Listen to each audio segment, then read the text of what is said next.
And now, it is time to look at the other side of the coin of 2013. The best films of 2013. The stuff that I look forward to every year. The stuff when I discover something new, I discover something unexpected, I discover those films that really reach deep down within me and stir my soul in ways that few films can ever do.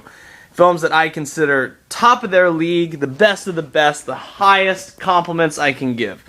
These are the best films of the year, and the stuff that you should definitely take notice of and spend any money that you can on supporting these films.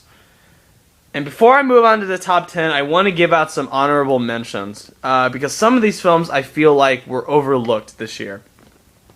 And in no particular order, I'm going to start with Pacific Rim, where that was kind of a financial disappointment and a really, really depressing, sad state.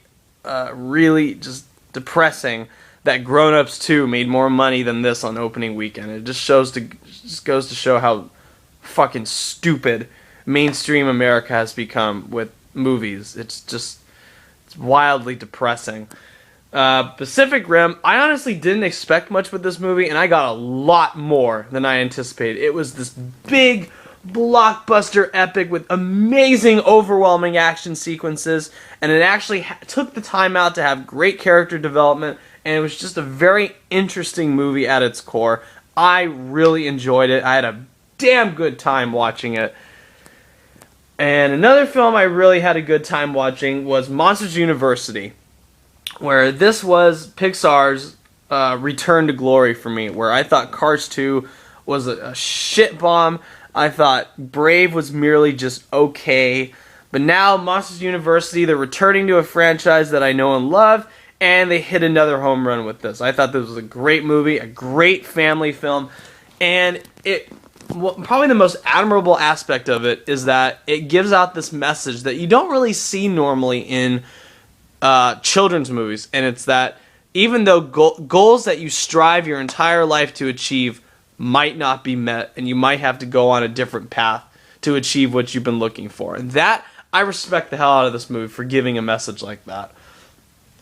Another film is Maniac, and it's a remake of the 1980 cult horror film, except this time, instead of I keep forgetting the main actor's name, we have Elijah Wood as the serial killer now.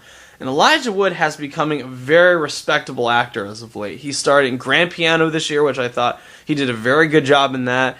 He's been in a number of indie movies, and he's given good to very great performances. This is maybe the best performance he's given so far, where he plays this evil, despicable human being serial killer that just stalks women and skins them, but he's also sympathetic. And it blew my mind that Elijah Wood was able to do that.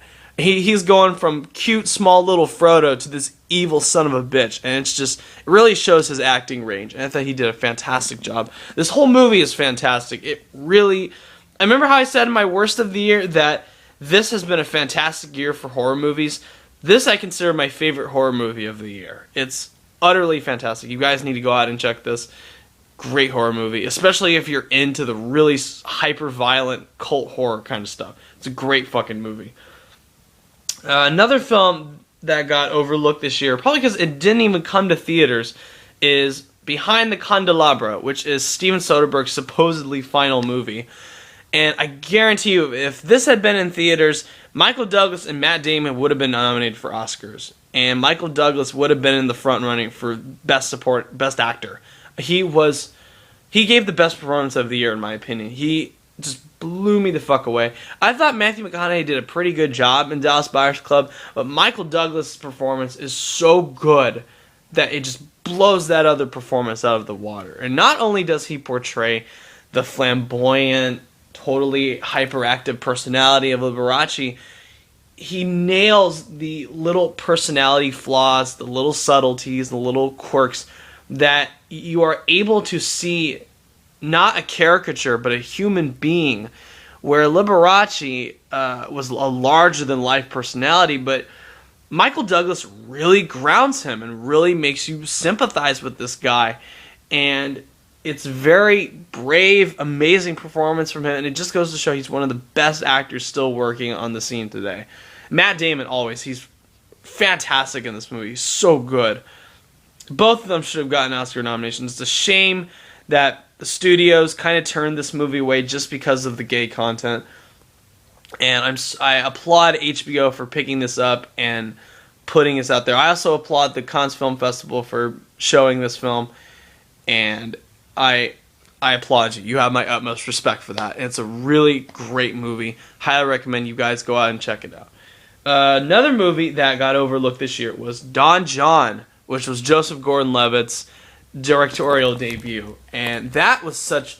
This film was like a bazooka of satire, where it just targeted our modern superficial views of love and romance and sex, and just blew that shit to smithereens. And yeah, it makes compromises at the end, which I really wish it hadn't had done that. I wish it had been braver with the final ending.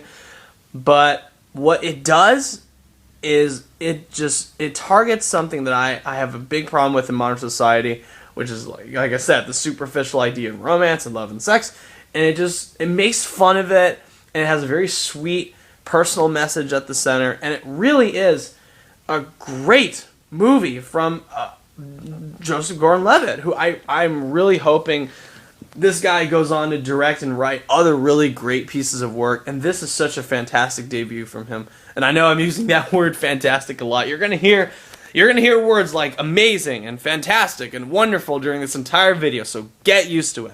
This is a fantastic movie that was overlooked by a lot of people simply because it was about porn.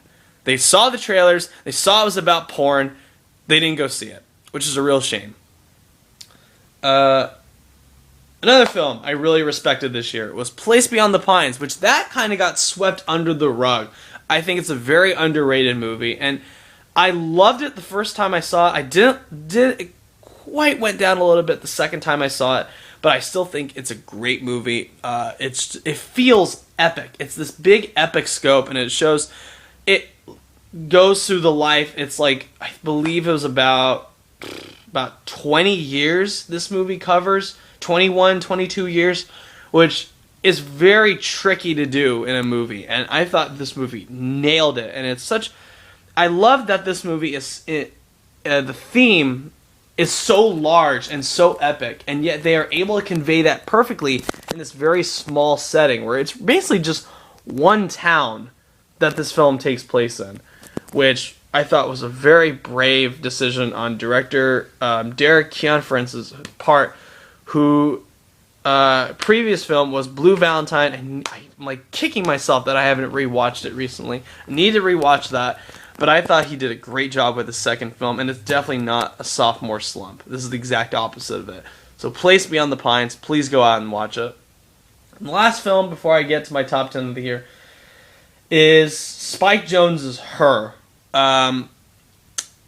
This was a very interesting movie. Normally, I'm not all that crazy about Spike Jonze. This film, I thought he fucking nailed it. Where it's such a deep, personal, interesting examination of love and romance.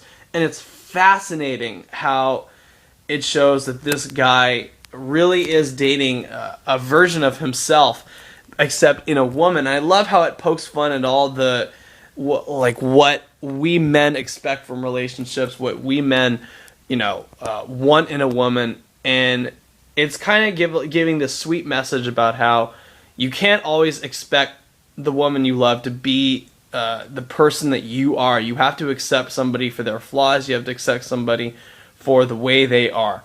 And I found a lot of stuff to personally connect with in this movie. The score by Arcade Fire is fantastic, and the cinematography, beautiful.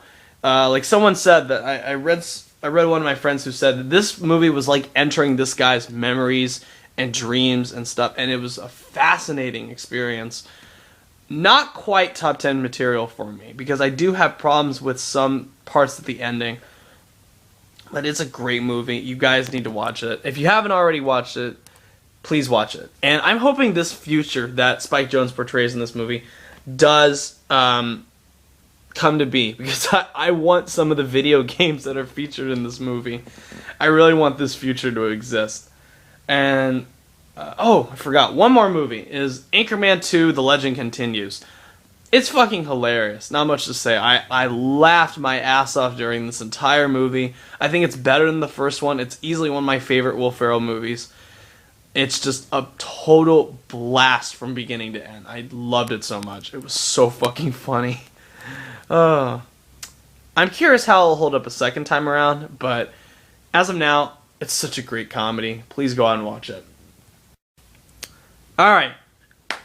Now on to my top 10 of the year. The 10 best films of 2013. Number 10 is Prisoners, which is another very overlooked, very underrated movie this year. In a year that was dominated by 12 Years a Slave and Gravity and American Hustle.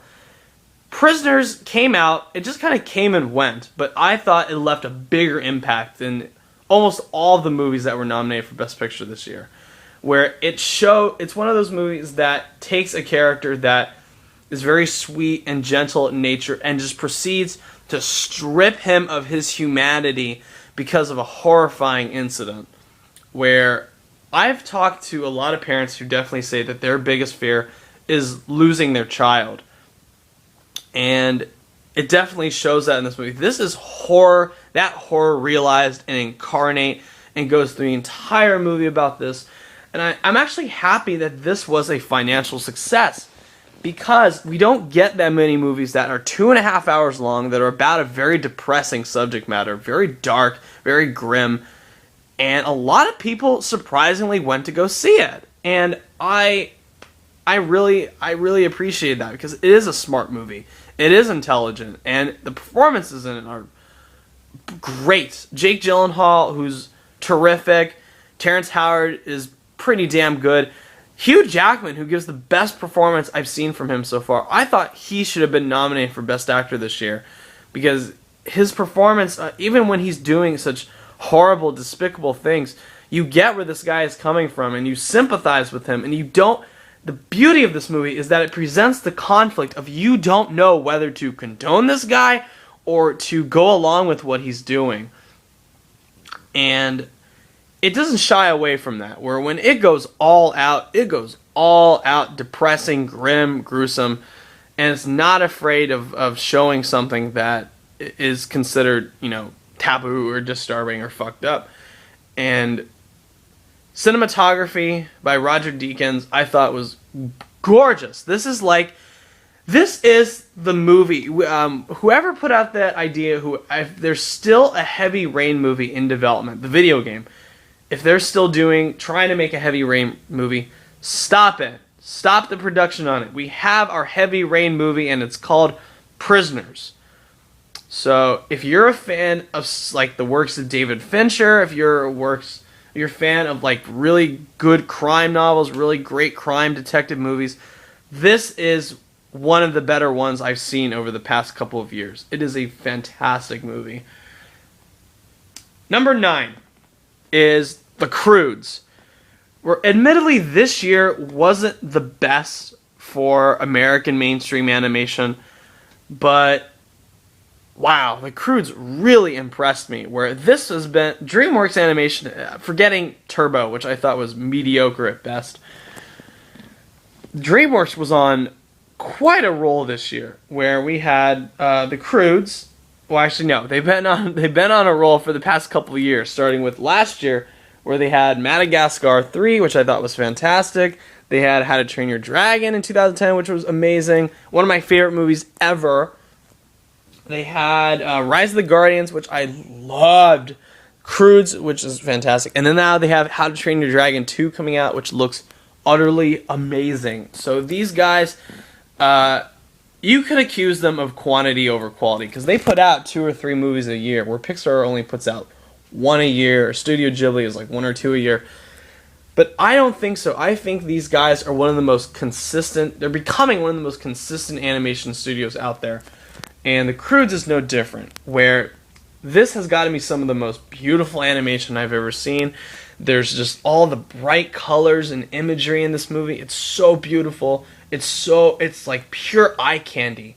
If you were to mute this movie and just look at it for an hour and a half, you would still really enjoy it. It's just this absolutely stunning palette of colors and lights and imagery, and it's just one of the most beautiful films I've ever seen. And I'm telling you, there's a scene in this movie that one of the highest, like one of the movies I hold on the like top tier in terms of visual spectacle is The Lion King and Up and WALL-E. And there's a scene in this movie. Most of the stuff in this movie is right up there with that. It is just amazing. But it doesn't stop there, because you've got a really fantastic, really sweet relationship at the center where it's a family. They're just trying to survive. They're trying to get along. And it just goes to show kids that, you know, family is very important. Family is everything. And it's a message that I fully embrace and I fully admire. And it's also really funny. It's a very funny movie that also has some dark comedy to it, and I thought they blended those in extremely well. I found myself laughing out loud during most of this movie. It's just one of those movies you can go watch with your friends and have a total and like blast watching it. It's so much fun. It's so witty. It's so charming. And as sick as I am of movies, you know, saying, "Oh, we're gonna do a sequel to this. It was a big success. Automatically put out a sequel," like what they're doing with the Lego Movie now. Lego Movie 2. We're going to do Lego Movie 3, Lego Movie 4. I would actually love to see a Croods 2. And I know they're going to do it because this movie was a success, and I've heard it's in production. I am very happy they're doing that, as I want to see the further adventures of this family, and hopefully they don't fuck it up. So The Croods, definitely one of the better animated films to come out this year. It's a great movie you can watch by yourself, you can watch with your spouse, you can watch your girlfriend, boyfriend, you watch with the whole family, watch with your nephew. You can probably watch this with anyone, and you would still get a lot of enjoyment out of it. Number 8 is This Is the End, the best comedy I have seen all year, where it constantly made me laugh out loud. And normally comedies, when I see them a second time, they normally drop a little bit for me. This didn't. This actually got better the second time I saw it, which is extremely rare.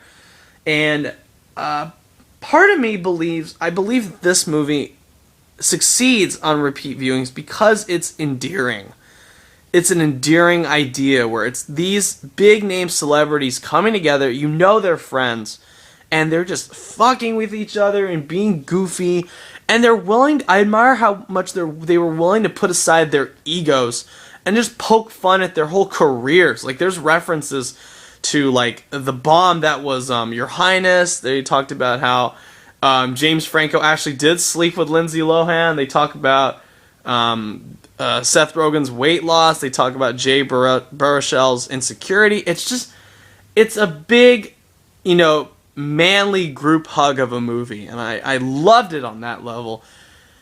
And yeah, it is, you can say that it's just a movie about some millionaires fucking around and expecting people to pay for it, like what Adam Sandler does, especially with fucking Grown Ups 2 and Jack and Jill and all those other fucking horrible pieces of shit.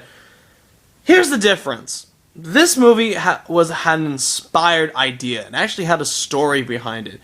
It had segments that felt planned out. It felt like they actually were inspired to do this movie. They were great jokes. They worked on their comedic timing, and it all feels very professional and well edited and well put together. Where Adam Sandler, he just squats down, shits in his hand, throws it at the wall, and see what sticks. And that's what they're going to go with. And apparently that's what most of America wants these days. Just dumbass humor like that. This Is the End. It's crude, it's vulgar, lots of profanity, but it's smart. It's intelligent. It actually knows what it's doing. It's great. Great. Just this poking fun at each other in a very smart and fun way. I had a blast watching this movie. I really enjoyed it. And while this isn't a family movie, it's a great friends movie. If you're at a party and you want to put something on, this is the movie you should go to. It's just a huge crowd pleaser. I got a kick out of it. You certainly will get a kick out of it if you're a fan of any of these actors and their work. Number 7 is The Last Stand, which is Arnold Schwarzenegger's comeback movie. That bombed. And it made me so mad that this movie bombed, because it's probably the most fun I've had at the theater this year. And it's just a great movie. I mean, what more do you people want? This is like a return to the really fun, cheesy 90s action movies, where it's Arnold Schwarzenegger, it's got the one-liners, it's got the action scenes. It's literally a last man standing movie. It's an old school neo-western where it's the sheriff protecting his town against the gang of thieves coming in. And it's so much fun. It's also got a very poignant center to it where Arnold Schwarzenegger, his character is so likable, so charming, and so funny. All the supporting cast in it, like Luis Guzman is hilarious. Peter Stormare is funny as hell as the villain. And I forget who the main villain is. I thought he was really funny. The whole cast in this movie is great. And I really enjoyed a lot of this movie. The action scenes are fantastic. It doesn't have that bullshit shaky cam hyper editing crap that I hate. I hate it when movies do that, because it's like, you don't do that with porn. So, like, I actually want to see the action scenes. Let me see the action scenes. Stop doing this hyper editing shaky cam bullshit. And they let me see the action scenes in this movie, and they are fantastic. They're a joy to watch. It blends in a sense of humor so well, and it's very funny all the way through. Johnny Knoxville has a hilarious role in this movie as a weapons dealer. He and Arnold Schwarzenegger steal this whole movie. Even the final fight scene is so good, and I'm constantly quoting this movie to my friends, like, even more than a year after I've seen it, and I've seen it a couple times since then. It is just such a fun, well-made movie. Definitely one of the best action scenes of the year, with the town invasion scene. One of the best action movies I've seen maybe ever. This deserves to be among Schwarzenegger's highest achievements, and after this year, I can't wait to see what he does next. Even though I don't have the best expectations for Sabotage, because it's written by the guy that wrote A Good Day to Die Hard. So, oh shit. All right.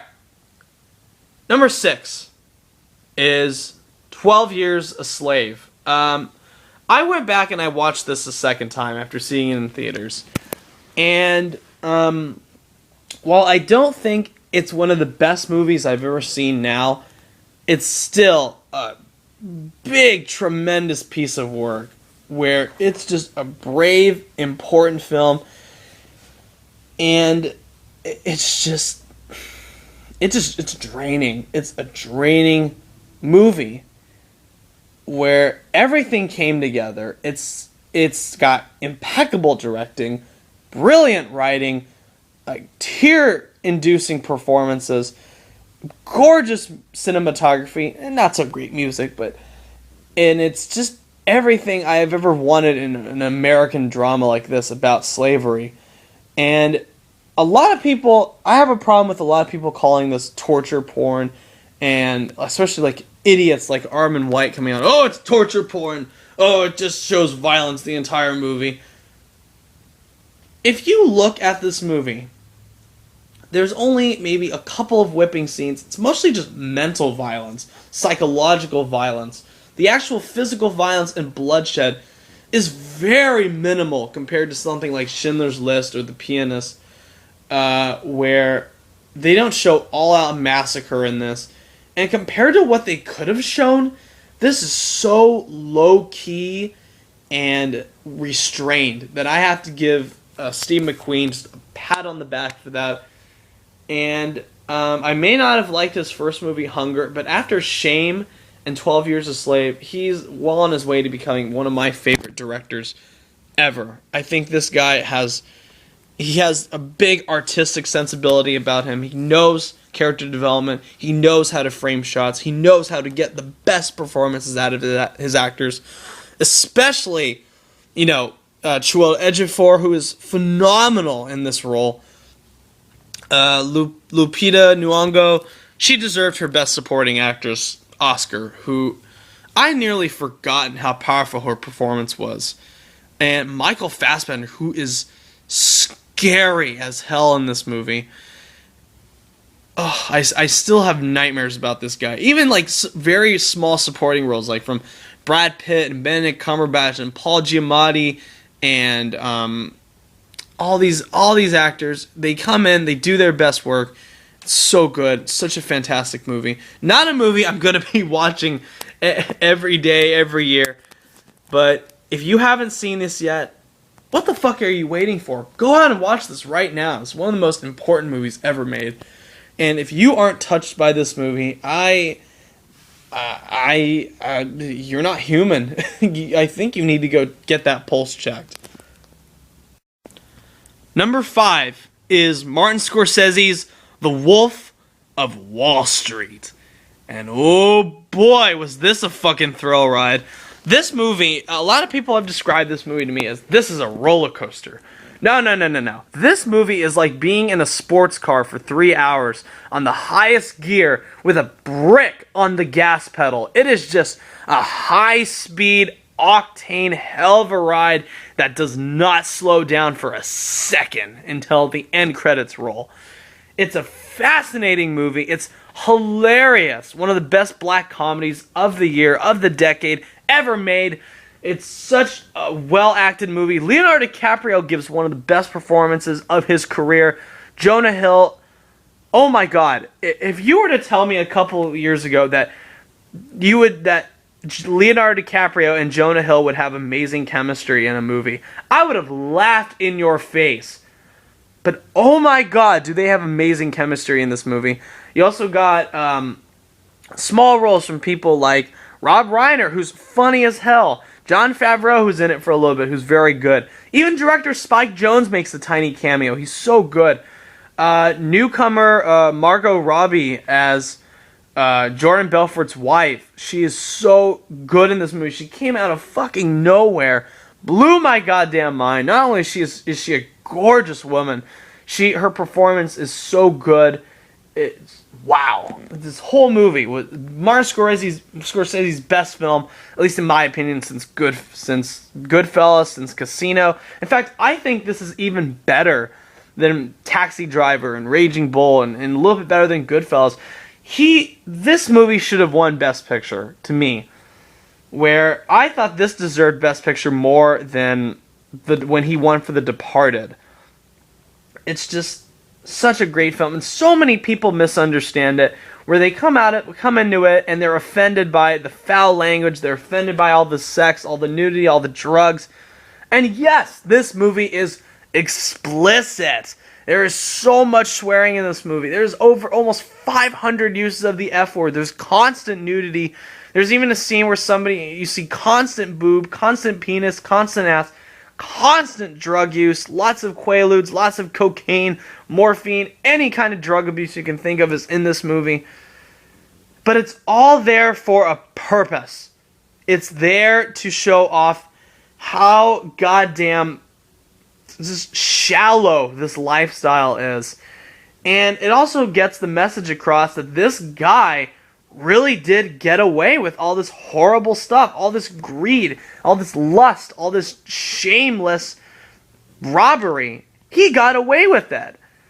And so many people forget that just because this movie doesn't take a side with him, it fully envelops us in this guy's world. And yet it knows that we are smart enough to make our own judgments about this guy, to make our own decisions of whether all of this was right and wrong. So many people are misunderstanding that. And it's a real shame, because this is easily one of the best movies of the decade. It's utterly phenomenal. It's Martin Scorsese's best film since Casino, and I think Casino is Scorsese's best film. I know, I'm in the minority, but I think Casino is the best film he's done, and this film, I am so excited to see what he does next. I hope he returns to another. This is like where he keeps making these movies that encompass the products of their time. Where Taxi Driver was like that back in the 70s. Raging Bull might not have been set in the 80s, but it was such a powerful statement on the nature of violence back in the 80s. Shows the crime ridden going on in Goodfellas back in the 90s. The same thing for The Departed back in the 2000s. And it shows right now this is a time capsule of our modern greed, of our modern superficiality. In this time, The Wolf of Wall Street portrays that with such dynamic zest, such powerful, striking imagery and sound and speed and just lightning quick. I just slobbering over myself on how much I love this movie. If you are afraid to watch this movie because you're afraid of being, if you are easily offended by something, by drugs or sex or language, don't watch this movie. It's not made for you. It's made for the people that can handle this, that can appreciate what Martin Scorsese is doing. And my hat goes off to you, Martin Scorsese. Please do more movies like this. I love this movie so much. Alright, number 4 is probably the most underappreciated movie of the year.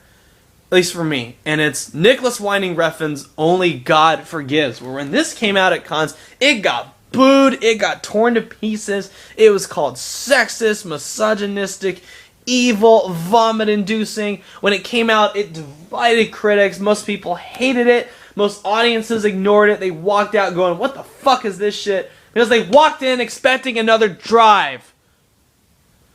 It's not Drive. Just because this movie is by the guy that made Drive doesn't mean it's going to be another Drive. And Drive is a masterpiece. This is also a masterpiece. In fact, this is close to being better than Drive in my opinion. And I love it when a movie is able to transport me to another world, to take me to a place that I have never seen before. And I felt like this movie had transported me to this evil underbelly of a criminal empire, and it just shows the neon lights, the absolutely astonishing cinematography. It's so beautiful. It's maybe the best cinematography of the decade. It's tied. It's pretty much neck and neck with Tree of Life as maybe the best cinematography I've ever seen. It's, oh my god, the imagery is gorgeous. And the fact that not every movie has to have dialogue in it, and this movie says and does everything through its images. Unlike To the Wonder, it doesn't need talking. It doesn't need constant exposition. And I felt like Refn gave the audience, they were smart enough to be able to recognize that. I guess not. This movie also, it's violence, there's emotion behind it, it's ugly, it's ruthless, but it's there for a purpose. Unlike so many movies released these days, it's just violence is out there for a cheap shock.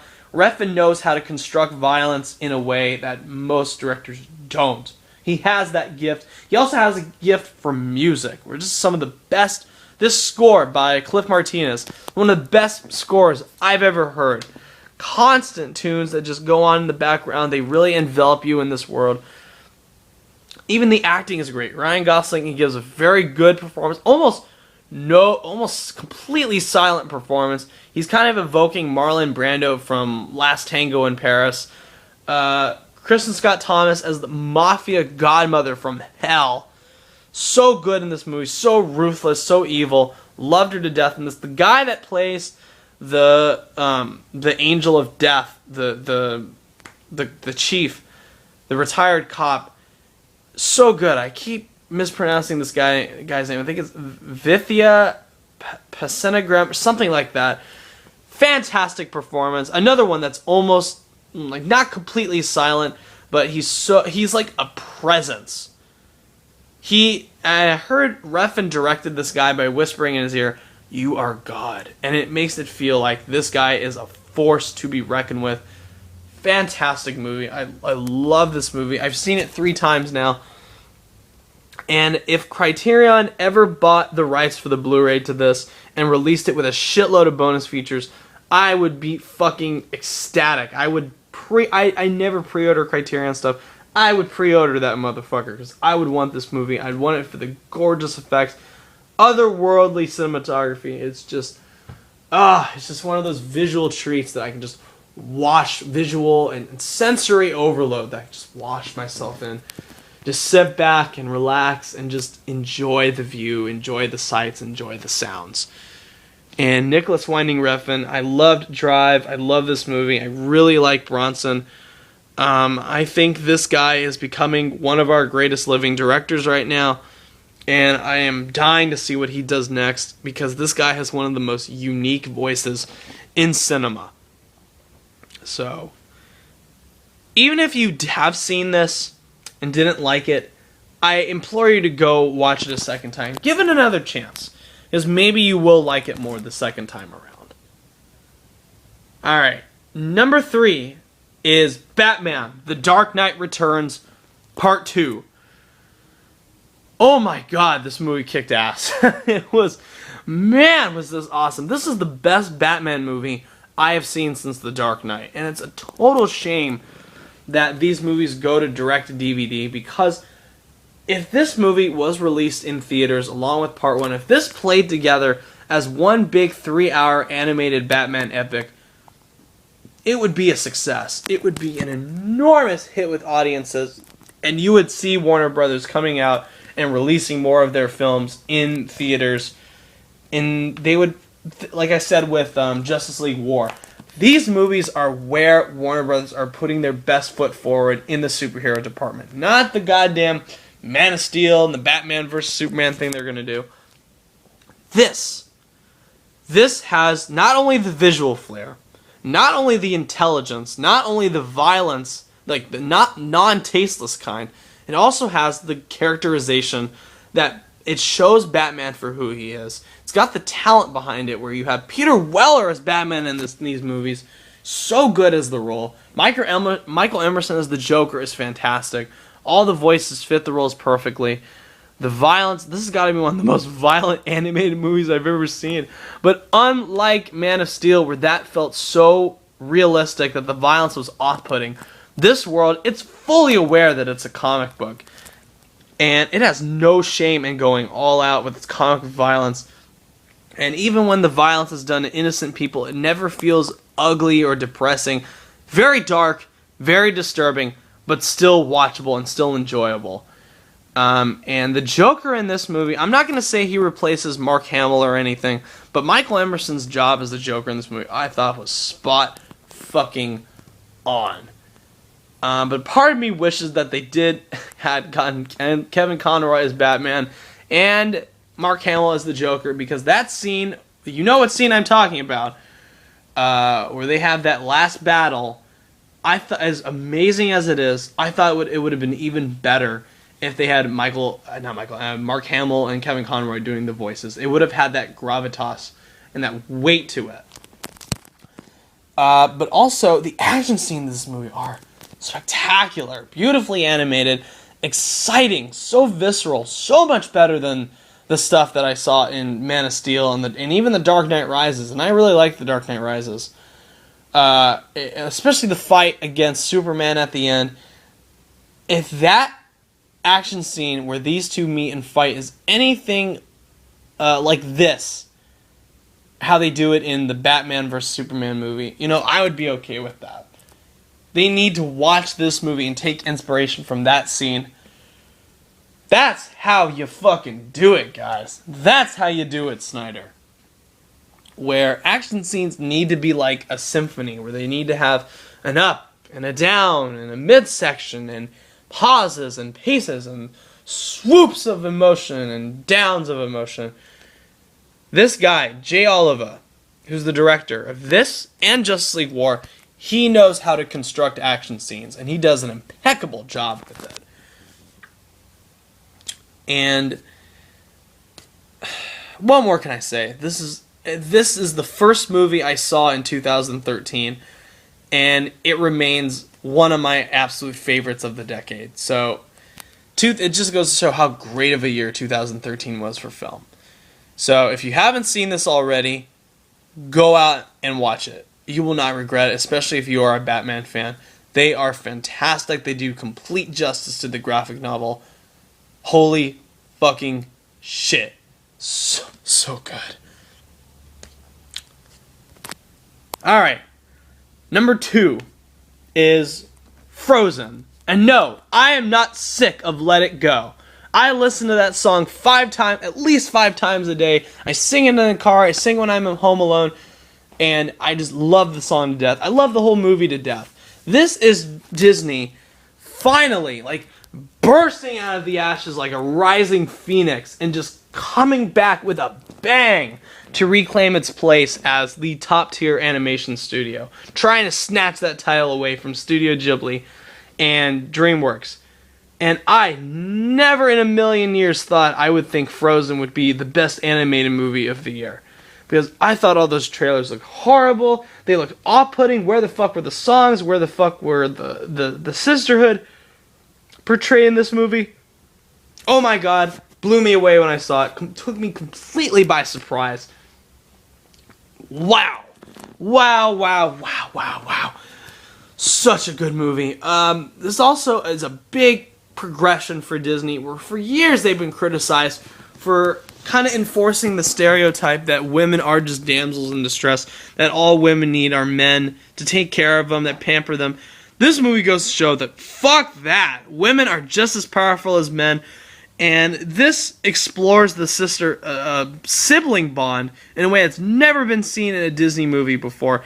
And they milk it for all that it's worth. And it's also such a beautiful movie. The animation is top tier. Which, Disney, of course it's going to be top tier. Where the snow looks absolutely amazing. And the little details, how the snow just covers people. It looks photorealistic. The songs, phenomenal. Let It Go. One of the best Disney, not only one of the best Disney songs I've ever heard, one of the best songs of all time.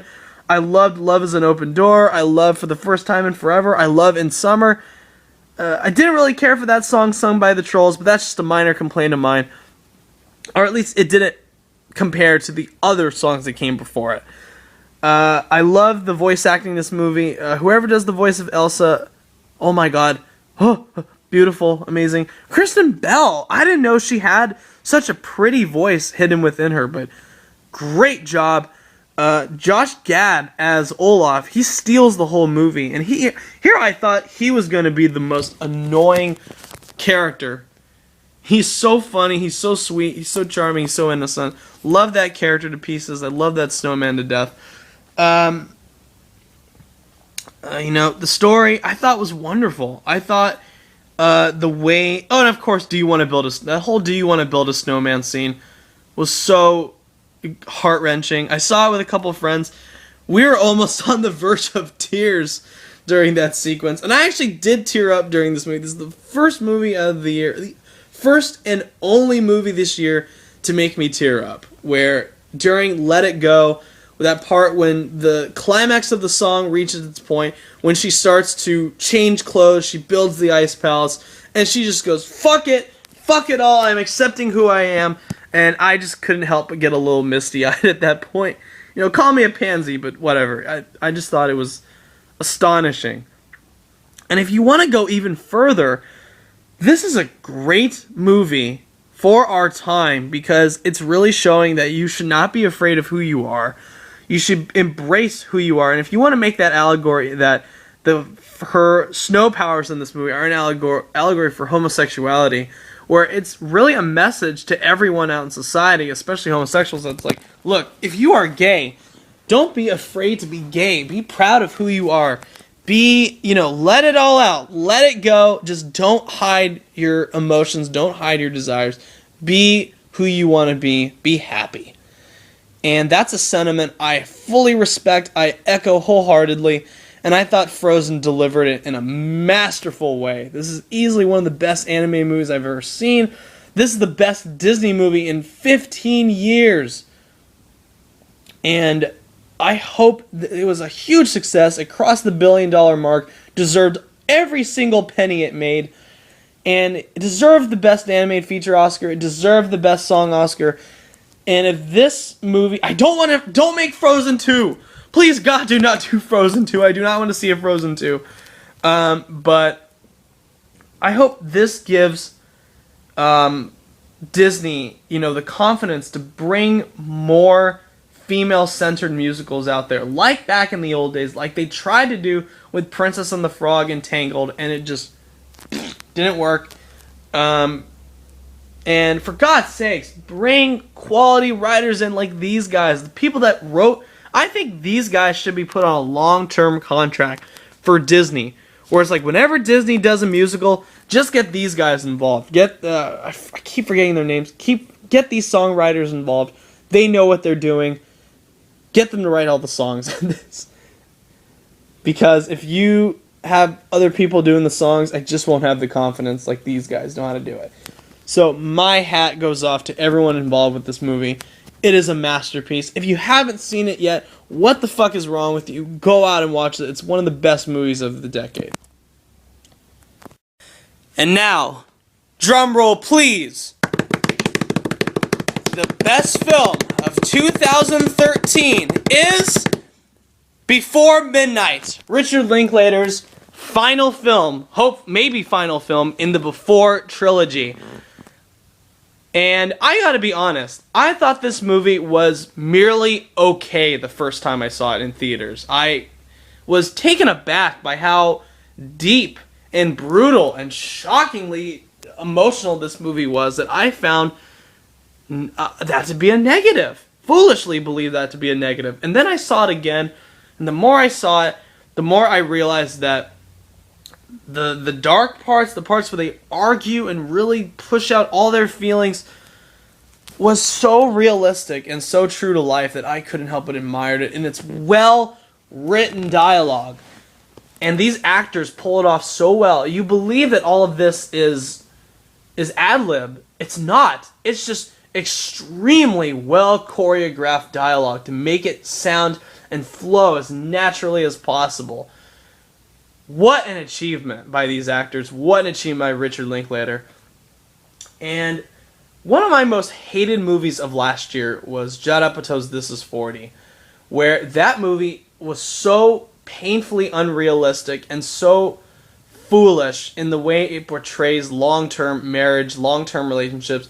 The way it portrays life was just shitty and awful and stupid. This movie corrects all the mistakes that This Is 40 does, where This Is 40 foolishly believes that life can be solved by a simple circumstance. Something that Before Midnight, it avoids that trap. These people actually take the time out to talk about their problems. They get really in depth with it. Very personal, very emotional. And it's not all cured with like one romantic gesture. These, even at the end of the movie, there's still problems. There's still unresolved issues. But you have the confidence, these characters have the confidence to get through it together. And this is a movie, 2013 was a great year to examine love in different forms, like Her and The Wind Rises and this. And even Frozen, where it examines the love between sisters. This is a movie that examines long-term relationships in probably the most astonishing way I can possibly think of. The performances are all amazing. Ethan Hawke gives his best performance so far in the trilogy and of his career. Julie Delpy, who's always great. She's so good in this movie. And all the scenes they have together, they still have the two of these people, they still have the amazing chemistry that we saw back in Before Sunrise and Before Sunset. But you can tell that these actors have grown. You can tell that their characters have grown. And these actors give the characters subtleties and little nuances that you can get the sense that time has kind of opened up wounds between these characters. And the final 40 minutes of this movie, it all comes together in this big, ugly, powerful, emotional argument that these two have. And it's probably one of the best scenes I've ever seen. It's this long sequence in a motel where they just argue. And it's like, I was put off by how ugly and depressing it was the first time around. But the second time around when I saw it, I actually started to enjoy hearing these guys argue and talk about their problems. because it was funny at some points. It felt realistic, just having these two bitch back and forth at each other. And it achieves this amazing effect of feeling natural. It doesn't feel staged or melodramatic. It all feels like real life. I feel like a fly on the wall in these movies where I am watching two real people go through life together. And that's the beauty. That's the best thing about these movies. Like, the whole trilogy, in fact, is one big, awesome portrayal of love and sex and marriage and relationships. It's so good. Well, not that these two are married, but you get the idea. It shows love in a long-term situation. So if you have any, I recommend this movie to any couple out there. I recommend a lot of movies this year to any couple out there, but this is the one that I am like putting my stamp down on, my hardcore seal of approval. If there's any one movie that I can think of that you absolutely must see this year, anyone must see this year, it's Before Midnight. Because it's a movie that I will probably grow to appreciate more the older I get, the more I watch it. It's a hell of a movie. And I'm not the biggest fan of Richard Linklater besides the Before movies. I'm dying to see what he does next with this movie. It's going to with this. I hope he does another one. I hope this isn't the last time we see these characters. I hope we actually get, like a Before Twilight or a Before Dusk or something like that in 9 years. So, just to recap my list, number 10 was Prisoners, number 9 was The Croods, number 8 was This Is the End, number 7 was The Last Stand, number 6 was 12 Years a Slave, number 5 was The Wolf of Wall Street, number 4 was Only God Forgives, number 2 was Batman The Dark Knight Returns Part 2, number 2 was Frozen, and number 1, the best film of 2013, was Before Midnight. And I just want to thank you guys for watching my videos, watching for these two videos, especially the worst and best of. I love doing these kinds of stuff. I look forward to what 2014 has in store, and I've already seen some awesome stuff in 2014 that I know might make my top 10 of 2014 list. So I look forward to, I'm already swimming in the 2014, so I can't wait to explore more of it. Can't wait to see the stuff that I'm dying to see. Can't wait to uncover all the little surprises it's got in store for me. So, thank you guys for watching. If you like what you see, subscribe. If you have your own top 10 films of 2013, I want to know what they are. Please leave a comment. If you like my video, please like it. Subscribe to my channel. And as always, guys, thank you for watching. Have a good one.